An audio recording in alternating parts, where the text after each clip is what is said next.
လိပ်စာစွမ်းရည်ကိုအိမ်မှာပျော်ပျော်ရွှင်ရွှင်နဲ့လေ့လာနိုင်မှုအတွက်အခုလိုအခမဲ့ app လေးတွေကိုပြန်ပြီးတော့ sharing လုပ်ပေးလိုက်တာဖြစ်ပါတယ်ရှင်။နံပါတ်1 Khan Academy Kids Khan Academy Kids ကတော့အသက်2နှစ်ကနေ8နှစ်အောက်ကလေးတွေအတွက်အထူးပို့ပြီးတော့သင်တော်ပါတယ်ရှင်။ Alphabet, phonics,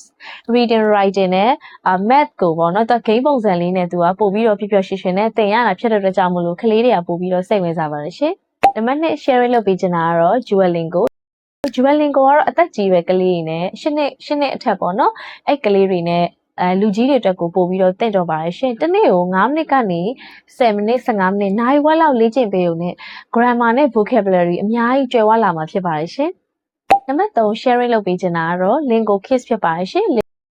Lingo Kids ကတော့အသက်2နှစ်ကနေ8နှစ်အောက်ကလေးတွေအတွက်အထူးပို့ပြီးတော့တင့်တော်ပါတယ်ရှင်။အင်္ဂလိပ်စာကိုတခြင်းတွေဗီဒီယိုတွေဂိမ်းတွေပျော်ရွှင်စရာ fun learning ပုံစံမျိုးလေးနဲ့ပဲသင်ယူရမယ့် app လေးဖြစ်ပါတယ်ရှင်။နံပါတ်4 sharing လုပ်ပေးချင်တာကတော့အားတော့ game လေးပေါ့နော်အဲ့ game ထဲမှာ listening နဲ့ vocabulary များစွာတိုးတက်စေမယ့် game လေးတွေအများကြီးပါဝင်ပါတယ်ရှင်နံပါတ်5 sharing လုပ်ပေးချင်တာကတော့ YouTube Kids ဖြစ်ပါတယ်YouTube Kids ကတော့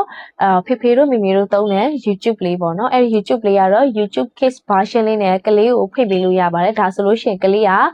လူကြီးတွေကြည့်လို့မျိုးဗီဒီယိုလေးတွေပေါ့နော်ပြောက်တောက်တက်နေရမျိုးမဟုတ်ဘဲနဲ့ကလေးကြည့်လို့ရတဲ့ကာတွန်းပေါ့နော် educational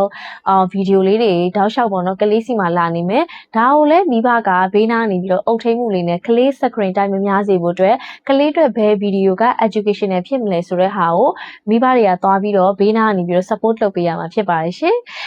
အခုပြောပြပေးလိုက်တဲ့ဒီ game လေးတွေ